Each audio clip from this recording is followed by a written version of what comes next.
知り合いの知り合いがこの車持ってて、でこの車もう手放すって話をしてて、結構運命な出会いだったんですね。結構運命的な出会いでしたね。皆さんやってたイメージなんですけど、そうですね、その友達からもうやれよって感じで言われて、やれよって言われてやった感じですね。やっぱりこの車にはこれでしょっていう。なんか軽い感じがする。シングルカムなんで部品のやっぱ点数も少なくて、頭が軽いんですよ。運転しても全然ちょっと運転していただいて、ちょっとこの GTE の良さっていうのをちょっと体感していただければなって思います。ありがとうございます。じゃあ早速ちょっと今から乗っていきたいと思います。はい。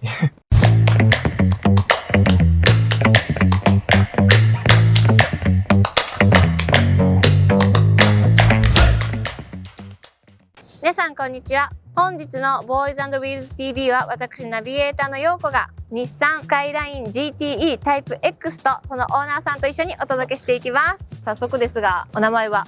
宮田と言います。宮田さん。はい。下の名前は？たけると言います。たけるさんでいきます。ちなみにご年齢は？24になります。24歳なんと社会人になったばかりですか？2年目で、はい、今年3年目になる感じですね。そうなんですね。わあ、びっくりしました。よろしくお願いします。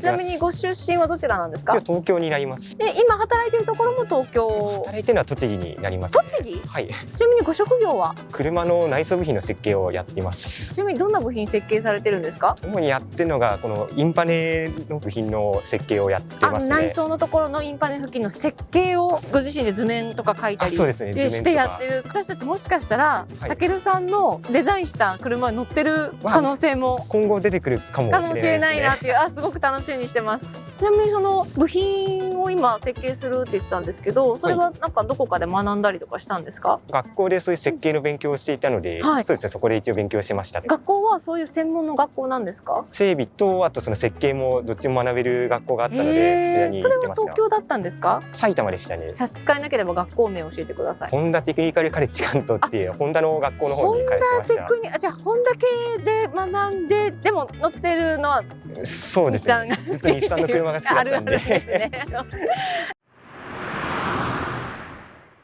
さあここからは早速愛車についていろいろ教えていただきたいんですけど、スカイラインを買った理由とかってあったりするんですか？この車欲しいと思ったのが幼少期の頃に近くの道に路駐されてた車があって、当時結構グリルレースの車っていうのはあんまり好きじゃなかったんですけど、その時にこのグリルレースの車を見て、すごいかっこいいなと思って。今の車ってグリルすごく大きいですもんね。そうですね、大きいですね。幼少期ってちなみに何歳ぐらいですか？4歳とか5歳ぐらいの時だったと思うんですけど。その時にグリルレースって言葉知らない当時はグリルレースっていうのは言わないけど、後で考えたらグリルレースだったっていう話。そうですね。いやー、なかなかセンスがいいですね。この車に出会ったきっかけとか。車を所有する前に1回スカイラインのイベントがあって、その時にこの個体が展示してあって、その時は別に何もなかったんですけど、3ヶ月後ぐらいにたまたまなんかこの車売りますみたいな案件が自分のところに来て。そのイベントで買いたいなって言ってたんですか？特には言ってなかったんですけど。言ってないのに？知り合いの知り合いがこの車持ってて、でこの車もう手放すって話をしてて。結構運命な出会いだったんですね。結構運命的な出会いでしたね。もう二言返事で。いや、それがそうはいかなくて、自分無駄遣いがすごい激しくて。何歳ぐらいですか？21とかだったと思うんですけど、当時貯金が17万しかなくて、ちょっとすみませんお金ないんでちょっと今回はちょっと流してくださいって言って、話流してもらったんですけど、いろんな人に話はしてたらしいんですけど、売れなくて、一回3人の GTR 乗ってる人がこれを買おうとしたんですけど、たまたまなんか GTR が故障して買うのをやめますってなって、さらに流れてまた自分のところに戻ってきたっていう。もうこれは買うしかなくなっちゃったっていう。なくなっちゃいましたね。結局お金はどうしたんですか？この車買えなかったのは結構悔しかったんで、もうそこからもうひたすら節約して貯金して、その12月に買ったんですけど、頭金で60万貯めてそれで買いましたね。17万円から60万円頑張って貯めて買ったという、そんな車の中ちょっと見ていきたいんですけど、お気に入りのポイントとかあったりするんですか？前で言うと確かに GTR とは全然違うこの顔が好きですね。ここまでこうしっかりボンネットがつけてシンプルな感じですね。ちなみにナンバー自公式でレトロでめちゃくちゃいいと思います。久々に見ました。LED じゃなくて電球のものを買ってつけてますね。わざわざ LED から電球に変えた？もともとペイントのナンバーがついた車だったんですけど、自公式にしようっていうことでこのプレートを中古で買ってきてつけた感じになりますね。こだわりのアイテムなんですね。なんかこれ開けて見せた方がいいですか？前は普通にこれ開けられるんです。一応開けられるには開けられるので。なるほど。ここにライトがあって、そうですね。これは一応車検は大丈夫なんですよね。後ろは開けられないんですけど、前は開けても問題ないんで。そうなんですね。ちょっと若干厚みがこの分出る。出てる感じですね。自公式ナンバーとかやっぱレトロ、昔の日本だと皆さんやってたイメージなんですけど、その友達からもうやれよって感じで言われて、やれよって言われてやった感じですね。やっぱりこの車にはこれでしょっていう。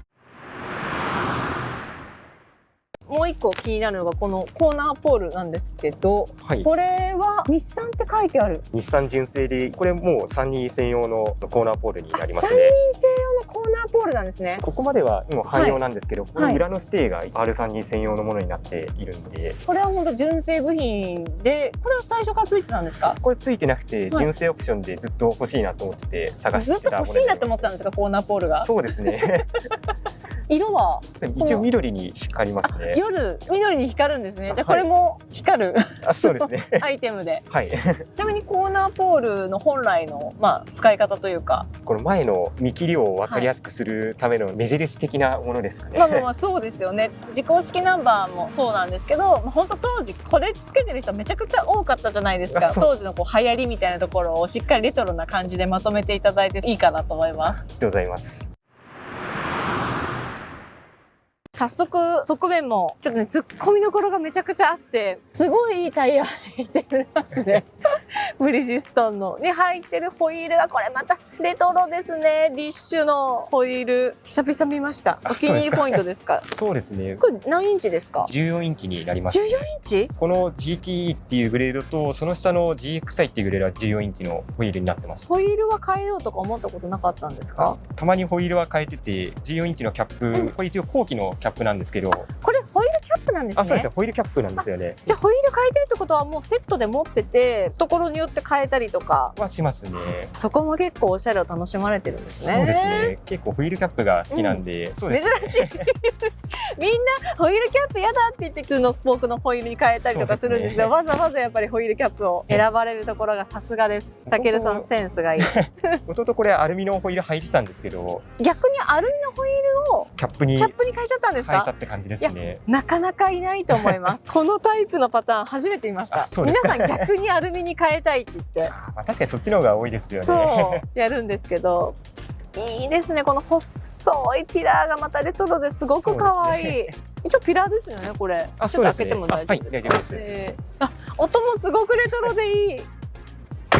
GTR もそうですけど、やっぱり日産の車ってスポーティーな感じで地を這うじゃないですけど、薄い感じがあってめちゃくちゃボディかっこいいですね。ちょっと後ろも見ていきたいんですけど、この2頭ねかっこいいですね。ちょっと待って、このジャック冷房車ってなんかどっかで見たことある。そうですね、電車のステッカーですね。そうだ、メトロの4号車とかにあるやつだ。あるやつですね。っていうことは電車好き？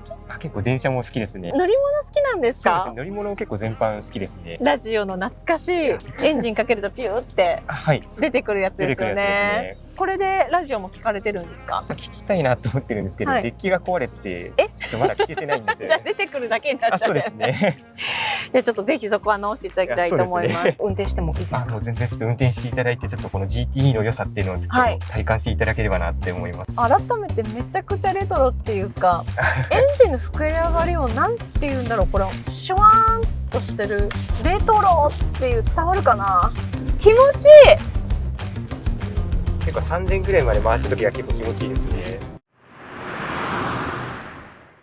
早速ちょっと内装を見ていきたいんですけども、今私乗ってね思ったのはもう実家です。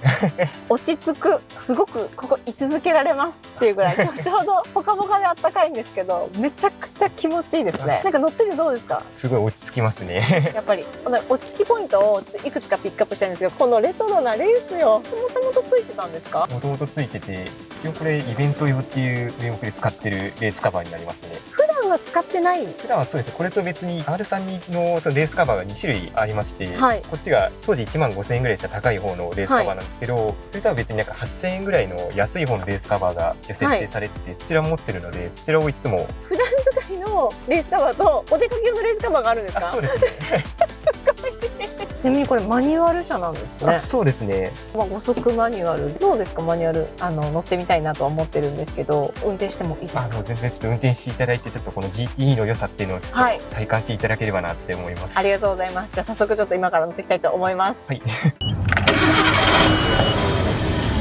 さあ早速ドライブスタートしたんですけど、改めてめちゃくちゃレトロっていうかエンジンの膨れ上がりをなんて言うんだろう、これシュワーンとしてるレトロっていう伝わるかな。これは何気筒？6気筒ですね。6気筒 DOHC、SOHC になります。やっぱり SOHC なんだ。だからこのシューっていうシュイーンっていうなんともいい音、いい音をするんですよね。いい音する。全然 GTR とエンジン違うんですね。全然違いますね。でもなんか軽い感じがする。シングルカムなんで部品のやっぱ点数も少なくて、頭が軽いんですよ。ハンドリングしやすいっていうか、結構軽快に走りますね、なんかキビキビしてるようなそうですね印象が。そんな中、新しい車がこれだけたくさんある中で、レトロカーというか、一部でオジコスプレっていうワードもあるけどに行き着いたのはなんでなんですか？狙ったわけではなかったんですけど、アルミ履いた車とかよりかはチェーン履いた車の方が好きだったっていうのもありますし、タクシーの車結構昔好きで、それでなんかレースカバーってなんかいいなっていうのはずっと思ってて、じゃあもう本当に幼少期から比較的そのレトロな方が好きだったんですね。好きだったんじゃないかなって、あんまり意識はしてなかったんですけど、今回取材受けてて思いましたね。一番最初にこの車に乗るって本当にめちゃくちゃレアだと思ってて、車好きじゃないとたどり着かないなと思うんですけど、車好きになったきっかけとかって何かあったりするんですか？幼少期に3人トミカで遊んでる記憶だけはなんか鮮明に残っていて、ミニカーがきっかけなのかなっていうふうに自分は思ってますね。お父さんとお母さんは好きだったとかではなくて、私も車は好きなんですけど、自分ほど熱があるタイプではなかったんで、車は好きなやり方で好きな方だよっていうタイプ、ミニカーからね、わざわざ車の専門学校行ったんですよね。そうですね。それも幼少期の記憶みたいなところがあって、なんかずっと車好きだなみたいな。ずっと変わらず車は好きでしたね。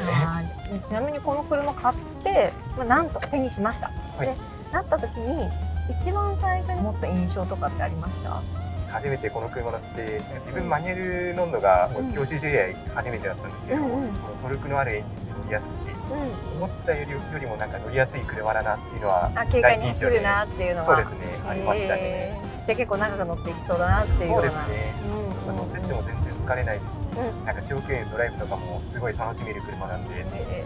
ちなみに今維持費とかって車両は払っちゃったと思うんですけど、毎月どれぐらい乗ってるんですか？今車2台持ってて、通勤用でまた別に1台あるんですけど。そうなんですね。それ何乗ってるんですか？2つ前ぐらいのアルトに乗ってるんですけど。おお、そこも渋いとこ行きますね。車好きな人アルト乗ってる人多いんですよ。結構多いですよね。多い多い。それは通勤用なんですか？そうですね。通勤用で知り合いに探してもらってマニュアルのアルトに乗ってます。それもマニュアルなんですか？そうですね。いやー、なかなかいい趣味してますね。さあ乗り込みましたけど、本当にレトロ、このナバーンの、でも私ナバーンってごめんなさい、初めて見ました。これは日産の売られてたオプションなんですか？ナバーンシリーズみたいな感じで売ってたものになりますね。もうこの長いシフトノブとかもすごくレトロ。パネルのカバーというか、この張り出したところのこれがまたいいですよね。操作もしやすいんで、結構気に入ってますね。すごく考えられてるっていうか、このね、押し駅のボタンがまた可愛いレトロで。昔の車ってなんか横にウインカーがついてるのとかもありましたもん。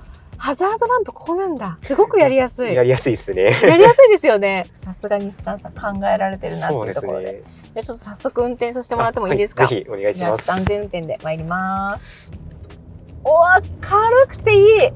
気持ちいい。結構3000ぐらいまで回した時は結構気持ちいいですね。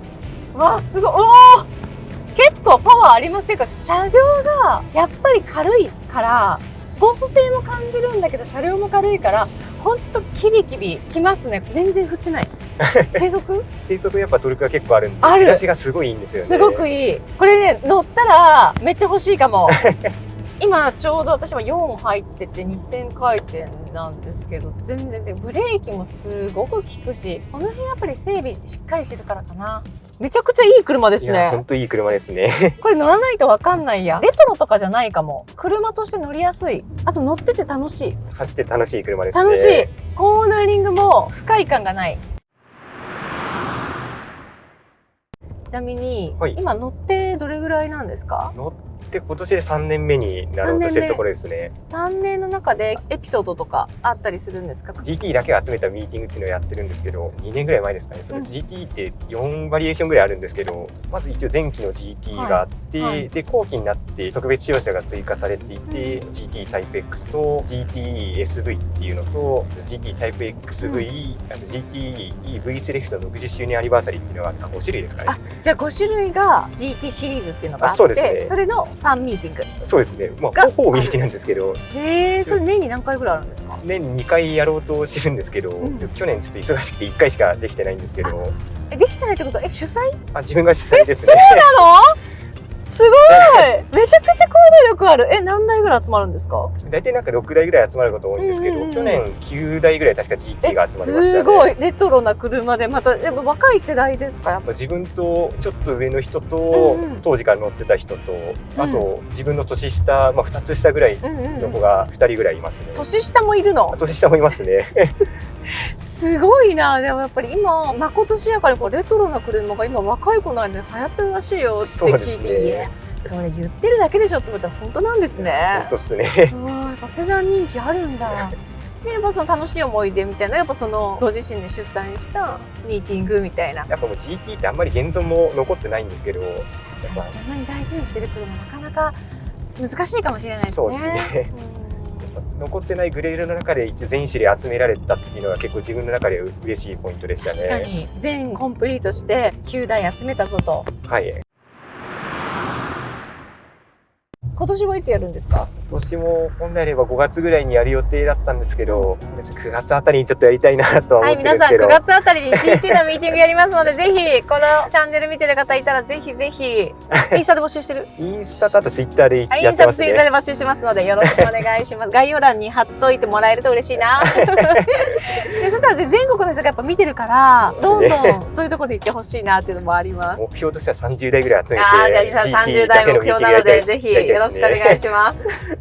3年も乗ってるといろいろねやっぱり故障したりとかトラブルあったりするんですけど、なんか一番悲しかったエピソードとかもしあれば聞いちゃってもいいですか？本当去年の夏にエアコンの、レジスターっていう部品が壊れてしまって、エアコンをもう最大にするかそもそもエアコンつけないかのどっちかしか制御できなくなっちゃって、ゼロサムみたいな。そうですね。2週間後ぐらいには直したんですけど、それまでエアコンつけずにずっと乗ってましたね。でも逆に言うと3年間乗ってこんだけ距離走ってそれしかない。民家がハイフレになったとかそういうのがあったんですけど、いやめちゃめちゃいますよね。対向車でハイフレになってるよみたいなあれの状態。そうですね。あれ、本当それぐらいですかね。いやじゃあ本当にもう今走行距離見ると12万7000キロ。はい。なんですけどめちゃくちゃ元気に走ってくれてるんですね。ほとんどトラブルなく走ってくれてますね。いやいいね。やっぱり大事にされてる車って結局いつまでも元気に走ってくれるなって。そうですね。なんか長く乗りたいとかあるんですか？できる限りやっぱ長く乗りたいなとは思っていて、前オーナーの方にも売りたい人みたいなのはちょっと知り合いには聞いていて、ノーマルで大事に乗ってくれる人に売りたいっていうふうには、どっかで売却とかじゃなくて、この人だったらいいなって思う人に渡したいなっていうので選ばれたんだ。そういうのでたまたま自分選ばれたんで。素晴らしい。やっぱ人柄もあってのご縁でしたね。そういうのもあるんで、できる限りは長く乗っていきたいなと思いますね。なるほど、ありがとうございます。はい、それではドライブから戻ってまいりました。今日は一日ありがとうございました。では本日はですね、なんと出演者だけがもらえるステッカーをプレゼントしてますので、よければ使ってください。ありがとうございます。好きなところに貼ってアピールしてもらえれば嬉しいです。貼らせていただきます。はい。改めてですね、このスカイライン R32GTE タイプ X 何点の点数いただけますでしょうか？自分としては80点ぐらいかなって思ってます。お、80点。なんか20点はどこのポイントですか？この車につけたい部品とかまだつけられてないですし、予防整備とかまだ全然思ったよりも進んでないので、やっぱそこを終わらせてからがやっぱ100点なのかなって自分は思っているので。逆に今まで100点とか90点とか80点とか話があった時にウィークポイント、要はそんな気に入ってないポイントで80点っていう人が多かったんですけど、そこは今後たけるさんがその部分を埋めていったりとか新しい部品をつけたら100点になるってことでいいですか？そうですね。素晴らしい。じゃあ結局100点ですね。ゆくゆくは100点になるかなって思ってます。じゃあゆくゆくは100点になるということでしばらく乗り続けますか？そうですね、しばらくは乗り続けようかなって思ってます。はい、とっても大事にしていただきたいと思います。それでは改めまして本日はそんな車を大事にしているたけるさんと日産スカイライン R32GTE タイプ X とお届けしました。ぜひチャンネル登録もお願いします。次回もボーイズ&ビズ TV 見てね。バイバイ。